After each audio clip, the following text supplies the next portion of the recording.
no documentário de hoje, Edificações.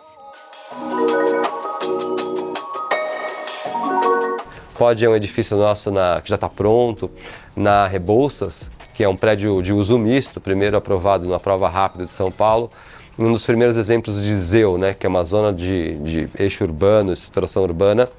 Você pode construir bastante, mas você tem limitação de vagas, muita fachada ativa, quer dizer, lojas no TR+1, TR-1, e depois escritórios e depois residências, sendo que tem um número mínimo de unidades que o prédio tem que conter. A gente está num terreno de esquina, é um terreno não muito grande, mas ele tem lá mais ou menos 40 metros para cada uma das ruas. A gente gosta muito de trabalhar em lotes de esquina porque ele tem essa possibilidade de ser um elemento que contribui com essa paisagem urbana de uma forma muito mais ativa, né?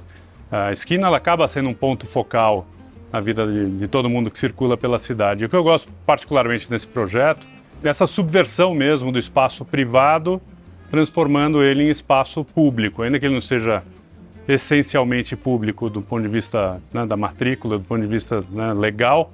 Ele é um espaço aberto para a cidade, ele é um espaço coletivo, é um espaço que convida as pessoas para dentro. Então a gente tem, além das calçadas, que são calçadas mais generosas, abertas, com comércio, a gente tem uma série de espaços que vão criando uma continuidade de espaços públicos numa cidade tão carente de espaços públicos como São Paulo. Então a gente tem ali uma praça na esquina, que é uma praça mais verde, que traz um componente de uma vegetação para a cidade, mas a gente está numa via super movimentada, que é a Rebouças, né? Então a gente tem bastante barulho, tem bastante poluição e tal. Então, assim, em vez de pensar que aquele espaço bem na esquina seria um espaço de permanência, a gente usa a esquina como uma espécie de filtro para criar dentro do lote, no meio do lote, um grande átrio, onde no térreo é uma praça, é um espaço efetivamente aberto para todo mundo. Quem quiser vir aqui passear com o cachorro, pegar um sanduíche, sentar na praça e comer, é uma praça, né? De fato é uma praça.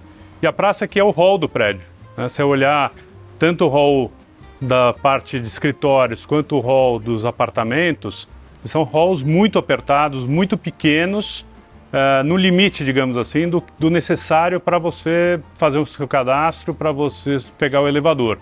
Ele não é um espaço de permanência, ele não é um espaço, digamos, de estar. O espaço de estar é o externo, é a praça. É mais do que uma praça horizontal normal, uma praça convencional, ela é uma praça quase que vertical, ela funciona tridimensionalmente, vamos colocar dessa forma, né? Você enxerga ela de vários ângulos, a partir dela você enxerga vida em diferentes níveis, ela é muito interessante nesse sentido. Olha, um projeto desse porte, e sendo um projeto de uso misto, né? O que é um projeto de uso misto? Ele tem loja, ele tem escritórios, ele tem apartamentos, tem a área de lazer, enfim, cria essa mistura de usos que geram uma série de desafios, seja do ponto de vista da circulação e controle das pessoas, segurança, quantidade de elevadores, de escadas, como é que você organiza isso, do ponto de vista de incêndio fica mais complexo, do ponto de vista estrutural, um grande desafio, uma grande salada, porque você tem que acomodar no mesmo desenho de estrutura, né, apartamentos de algumas determinadas tipologias com apartamentos de outra tipologia embaixo, que são apartamentos tipo estúdio, com escritórios, com lojas, com áreas de lazer, com estacionamento, enfim, é toda uma compatibilização muito densa em termos de instalações hidrossanitárias, elétricas, de incêndio, a própria estrutura que eu mencionei.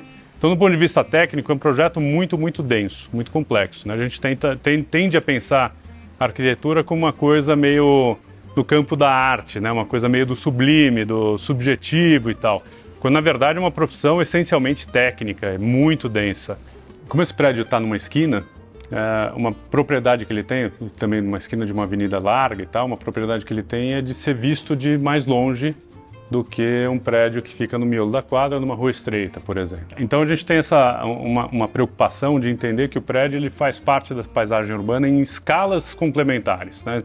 De longe ele é uma coisa, de perto ele é outra coisa, de dentro ele é uma terceira coisa. Então é muito importante que a gente desenhe o prédio tendo a consciência da presença dele na paisagem e na vida dessas pessoas também. Você tem todo um trecho de baixo desse prédio que é o embasamento, né, que tem lojas embaixo, escritórios, alguns estúdios, que vai até o 8º andar, onde a gente está agora. E esse trecho do prédio ele é todo meio que esfarelado, vamos colocar assim, né? Ele é todo com uma volumetria não regular, criando uma série de terraços, criando uma série de jardins que são vistos de fora. Isso cria, digamos, um parâmetro e uma escala de visualização no prédio que é, eu diria, fora do comum em relação a um prédio convencional, mas assim, ele foge um pouquinho da solução padrão. Esse primeiro trecho ele se encerra no 8º pavimento, a gente tem uma área de lazer para os apartamentos e a partir dali começa uma torre de apartamentos, e aí é uma coisa muito mais, eu diria, ensimesmada, né? Uma coisa que as pessoas estão dentro do seu apartamento, fecham a porta e estão dentro do seu apartamento, né? Aqui não, a gente está num espaço de convívio. E eu acho que tem um discurso aqui muito importante, da gente entender a cidade como um tecido plural, também do ponto de vista de atividades, não só do ponto de vista de pessoas, e ela precisa ser, mas também do ponto de vista de atividades. Se a gente pensa num bairro, extrapolando isso para uma escala mais urbana, se a gente pensa num bairro só residencial, onde as pessoas só estão naquele espaço durante uma parte recortada do tempo, então as pessoas estão lá das 6 da tarde, 7 da noite, até de manhã cedo, a hora que elas saem do trabalho. Enquanto as pessoas não usam aquele espaço, aquelas infraestruturas todas, aquilo de uma certa forma custou e está custando para a cidade como um todo. Então é importante que a gente tenha essa mistura de uso para que todas as instalações da cidade, sejam as elétricas, iluminação pública, sejam serviços de coleta de lixo, de policiamento, de manutenção, zeladoria, tudo que acontece na cidade que gera custo, o ideal é que a gente consiga distribuir isso em vários momentos do dia. Para quem trabalha durante um trecho do dia, para quem estuda em outros, para quem mora, para quem descansa em outros momentos, enfim, se a gente conseguir ter uma cidade mais equilibrada do ponto de vista de uso, a gente vai ter uma cidade mais eficiente, que vai requerer menos esforços para as pessoas se deslocarem de um lugar para o outro, ou as distâncias vão ser menores. A gente vai usar as infraestruturas de uma maneira mais inteligente, mais sustentável, no sentido mais amplo mesmo da palavra. Eu acho isso é muito importante a gente pensar.